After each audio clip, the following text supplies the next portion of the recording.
মাননীয় প্রধান উপদেষ্টা, মঞ্চে বসা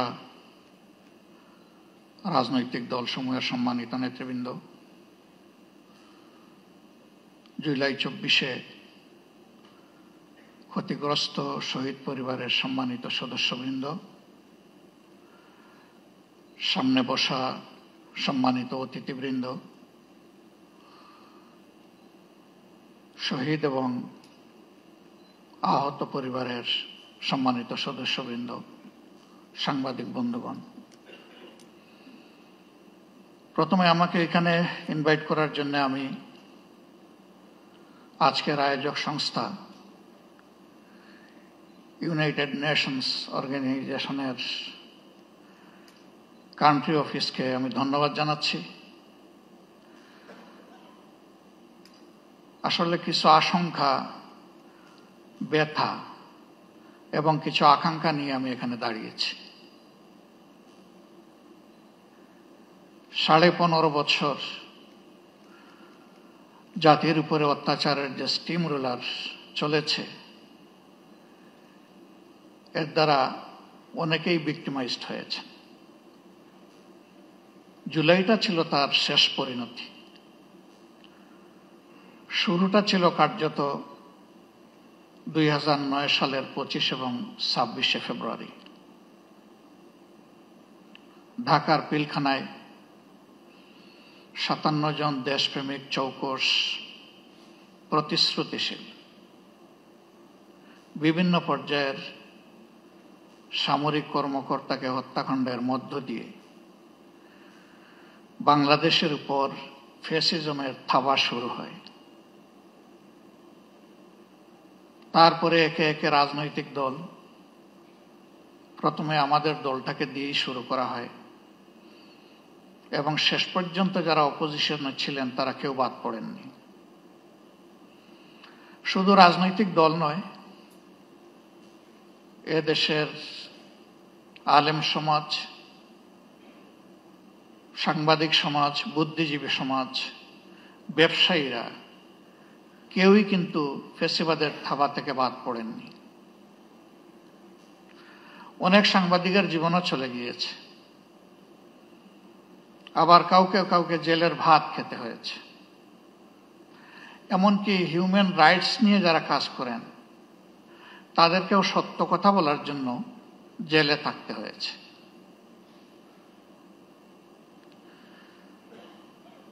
এর পাশাপাশি নতুন আরেকটা সংস্কৃতি বাংলাদেশ দেখেছে, যেটাকে বলা হয়েছে আয়নাঘর। এ সংস্কৃতি এর আগে বাংলাদেশ কখনো দেখেনি এবং ব্যক্তিগতভাবে আমি নিজেও তার সাক্ষী। শেষবার 22-12 ডিসেম্বর যখন আমাকে গ্রেফতার করা হয়, যে জায়গাটায় আমাকে রাখা হয়েছিল, এমন কিছু মানুষ, কিছু মুখ আমি দেখতে পেয়েছিলাম যাদের মুখে বিষণ্ণতার প্রচন্ড ছাপ। পরবর্তী পর্যায়ে জেলে যখন গিয়েছি, তখন সেই মানুষগুলা কেউ কেউ এগিয়ে এসে বলেছে, আমরা ওই দিন ওই রাতে অমুক জায়গায় আপনাকে দেখেছি। জিজ্ঞেস করেছিলাম, আপনি কোথায় ছিলেন? বলে যে আমি ওখানেই ছিলাম। কত সময় ছিলেন? হাসতে হাসতে বলে, কত সময় নয়, ঘন্টা নয়, দিন নয়, মাস নয়, আমাকে জিজ্ঞেস করুন আমি কয় বছর ছিলাম। অথচ আমাদের আইনে স্পষ্টভাবে ডিরেকশন দেয়া আছে, কাউকে গ্রেফতারের 24 ঘন্টার ভিতরে অবশ্যই তাকে আদালতে তুলতে হবে। কিন্তু না, তারা আদালতের মুখ দেখেননি। তারা জানেন না তাদের পরিবার পরিজন কে কিভাবে আছে, পরিবার জানে না তারা আদৌ বেঁচে আছে কিনা। আমি সকল আয়নাঘর দেখিনি, আমি যেটা দেখেছি আমি বুঝতে পেরেছি এটি মধ্যম মানের, এটি চরম নিকৃষ্ট মানের নয়। সেই জায়গাগুলোতে কি হয়েছে সে কাহিনী যারা ভুক্তভোগী তারাই ভালো বলতে পারবেন। রাজনৈতিক দলগুলো নিজেদের অবস্থান থেকে বারবার তার প্রতিবাদ জানিয়েছে, কিন্তু তার প্রতিকার আমরা পাইনি, করতে পারিনি। শেষ পর্যন্ত আমাদের যুব সমাজের অতি ছোট্ট এবং সাধারণ একটি দাবিকে নিয়েই তারা রাস্তায় নেমেছিল। অতীতের মতো একই খান্দায় একইভাবে তাদের সেই দাবিকে স্তব্ধ করে দেওয়ার জন্য চেষ্টা করা হয়েছিল। 15 জুলাই রাতে ঢাকা বিশ্ববিদ্যালয়ে যা ঘটেছে, বিশ্ববিদ্যালয়ের ইতিহাসে এটি ছিল আনপ্রেসিডেন্টেড। এর আগে তার কোনো উদাহরণ ছিল না। রাজনৈতিক কর্মীদেরকে লেলিয়ে দেওয়া হয়েছিল। তারা একই সাথে আঘাত করেছে ছেলেদেরকে, আমাদের মেয়েদেরকেও বাদ দেয়নি। কার্যত এই মুভমেন্টটা এখান থেকেই মোমেন্টাম পেয়েছিল। এরপরে একে একে আবু সঈদের হত্যাকাণ্ড এবং বাকি হত্যাকাণ্ডগুলো শেষ পর্যন্ত জুলুমের অবসান করতে সক্ষম হয়েছে।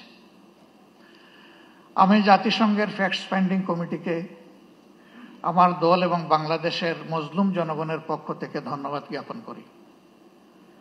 তারা স্বল্পতম সময়ে এগিয়ে এসেছেন এবং বাস্তবতা তারা তুলে আনার চেষ্টা করেছেন। কিন্তু তারা যেটুকু এনেছেন এটা আংশিক মাত্র, এটি পূর্ণাঙ্গ নয়। তার বাইরেও জুলুমের বিস্তর ক্ষেত্র রয়ে গেছে। আশার দিক, নতুন সরকার গঠিত হয়েছে ফ্যাসিজমের পতনের প্রেক্ষাপটে। বিচারের জন্য ট্রাইব্যুনাল গঠন হয়েছে, বিচারক নিয়োগ হয়েছে, তদন্তকারী সংস্থা হয়েছে, প্রসিকিউশনও নিয়োগ হয়েছে। কিন্তু এটি সত্য, এখন 1 বছর ছুঁই ছুঁই এ সময়ের ভিতরে কিন্তু বিচার এখনো দৃশ্যমান হয়নি। আমরা বিশ্বাস করি এই প্রক্রিয়ার সাথে যারা সম্পৃক্ত তারা তাদের সর্বোচ্চটা দিয়ে চেষ্টা করছেন। সরকারের কাছে আমাদের অনুরোধ, এই এফোর্ট কি যথেষ্ট, নাকি এই জায়গায় আরো কিছু করার আছে? যদি আরো কিছু করার থাকে সেটিই তো করা উচিত।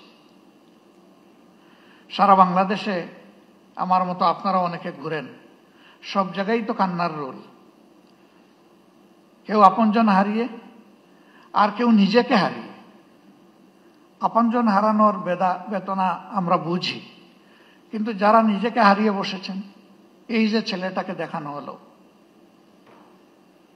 শুধু দুটো চোখ না থাকার কারণে গোটা বিশ্ব তার জন্য অন্ধকার। সে কি একা? আমাদের হিসাব মতো এই সংখ্যাটা 500-র কাছাকাছি যারা চোখ হারিয়েছে। হাত পা হারিয়ে, মেরুদণ্ডে আঘাত পেয়ে, বুলেট বিদ্ধ হয়ে হাসপাতালের বিছানায় কিংবা নিজের বাড়িতে পড়ে প্যারালাইজ হয়ে কাতরাচ্ছে, এই সংখ্যাটা 250-র উপরে। যারা বিছানায় পড়ে আছে, আর যারা জীবন্ত লাশ হয়ে ঘুরছে, সেই সংখ্যাও 5000 কম নয়। আপনারা অনেকে জানেন, ইতিমধ্যে আমাদের সংগঠনের পক্ষ থেকে উদ্যোগ নিয়ে এই জুলাই যারা শহীদ হয়েছেন তাদের প্রোফাইলটা আমরা অন রেকর্ড নিয়ে আসার চেষ্টা করেছি। শতভাগ নিশ্চিত না হয়ে আমরা একটা নামও সেখানে যোগ করিনি। আমাদের এই প্রক্রিয়া অব্যাহত আছে, এটাকে আমরা ক্লোজ করিনি। 12 ভলিউমের এই শহীদ স্মরণিকা আমরা সকলের হাতে পৌঁছে দিতে পারিনি, তবে আমাদের ওয়েবসাইটে বাংলা, ইংলিশ এবং আরবিতে ইতিমধ্যেই আপলোড করা আছে। সেটা কেউ ভিজিট করলে আমরা খুশি হব। আমরা এবার হাত দিয়েছি যারা জীবন্ত শহীদ তাদের জীবন নিয়ে, এই অন্ধ, পঙ্গু, হাসপাতালের বেডে পড়ে থাকা প্যারালাইজড, তাদের বিষয়টা তুলে আনার জন্য। আমি সরকারকে অনুরোধ করব, এই কাজটা পূর্ণাঙ্গ যথার্থতা পাবে যদি সরকারি উদ্যোগে এটা হয়। আমরা আমাদের দিক থেকে পূর্ণ সহায়তা দিব ইনশাল্লাহ। যা আমাদের কাছে ম্যাটেরিয়ালস আছে তা দিয়ে, এবং আরো যা প্রয়োজন আছে আমাদের পক্ষে সম্ভব সঙ্গত সবকিছু দিয়ে। ইতিহাস যেন হারিয়ে না যায়, ইতিহাসটাকে ধরে রাখা উচিত। এবং শ্রদ্ধার সাথে এটা আমাদেরকে স্মরণ করতেই হবে। আজকে আমাদের এই বসাটাও ওই ত্যাগের বিনিময়ে। ওই ত্যাগটা না হলে আমার নিজেরও অবস্থা কি হতো আল্লাহ ভালো জানেন। এখানে আমরা যারা আছি কে কোন অবস্থায় থাকতাম সেটা আল্লাহ ভালো জানেন। কাজেই আমাদের শহীদরা এবং জীবন্ত শহীদরা আমাদের অ্যাসেট, তারা আমাদের বোঝা নয়। এই স্বীকৃতি আমাদেরকে দিতে হবে।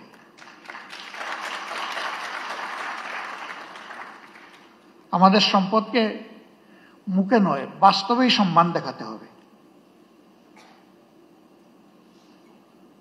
সরকার এবং জাতির পক্ষ থেকে সেটা যেন নিশ্চিত করা হয়। এ বিষয়ে নিশ্চিত করতে হলে তিনটা জিনিস প্যারালাল চলতে হবে: বিচার, সংস্কার এবং নির্বাচন। কিন্তু বিচার আর সংস্কারের আগে যদি কোনো নির্বাচন হয় তাহলে সেটি আরেকটা ন্যাশনাল ডিজাস্টার হতে পারে, আমরা বিশ্বাস করি।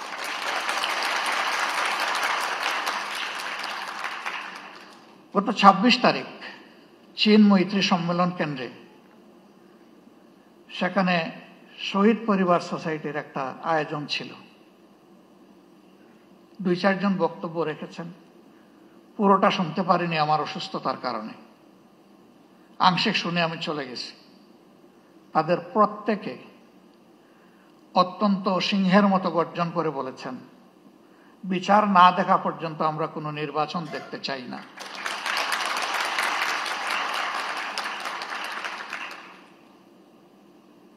তারা এই দাবি করেননি।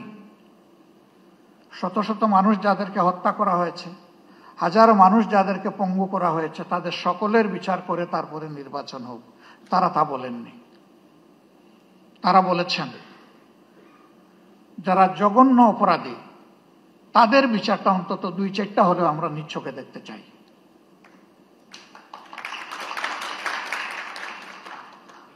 আমরা দেশ এবং জাতিকে ভালোবাসি সবাই। জাতিসংঘ ফ্যাক্টস ফাইন্ডিংয়ে যে ফ্যাক্টসগুলা তুলে এনেছে তার সাথে যেগুলা অপূরণ আছে সেগুলাকেও সংযুক্ত করে বিচারটা ঠিকমতো হোক। তবে আমি অত্যন্ত দৃঢ়তার সাথে বলবো যে অবিচার আমাদের উপর করা হয়েছে, দল হিসাবে আমাদের নেতৃবৃন্দকে খুন করা হয়েছে বিচারিক আদালতে। এ ধরনের কোনো বিচারও দেখতে চাই না। বিচারটা যেন শতভাগ ট্রান্সপারেন্ট এবং ন্যায্যতার ভিত্তিতে হয়। এবং পার্সোনালি আমি বিশ্বাস করি ন্যায় বিচার প্রতিষ্ঠিত হলে কোনো অপরাধী পার পাবে না ইনশাআল্লাহ। যারা মানুষ খুন করেছে তারা তাদের ন্যায্য পাওনাটা বুঝে পাবে এবং বিচারহীনতার অথবা বিচারকে ধামা চাপা দেওয়ার যে সংস্কৃতি সেটা দূর হবে।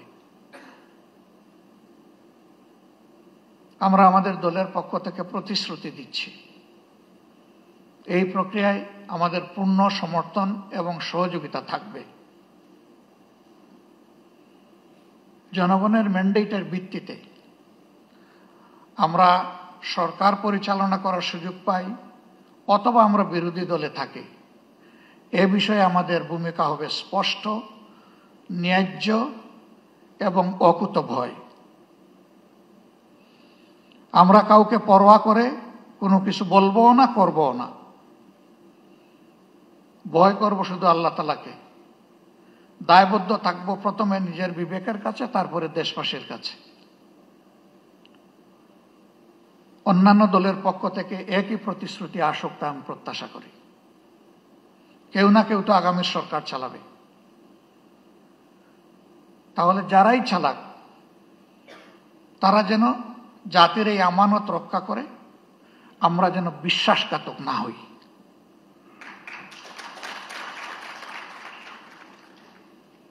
আল্লাহ রাব্বুল আলামিন এই ন্যায় বিচার কায়েমের পথে আমাদের সরকার এবং জুডিশিয়ারি দুইটাকে আপোষহীন পথ চলার তৌফিক দান করুন।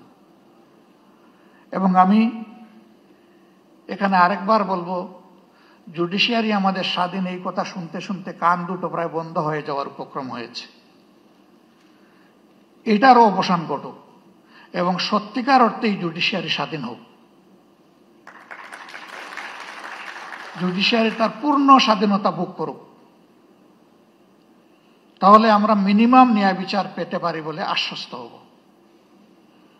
সবাইকে আরেকবার ধন্যবাদ। আসসালামু আলাইকুম রহমতুল্লাহ।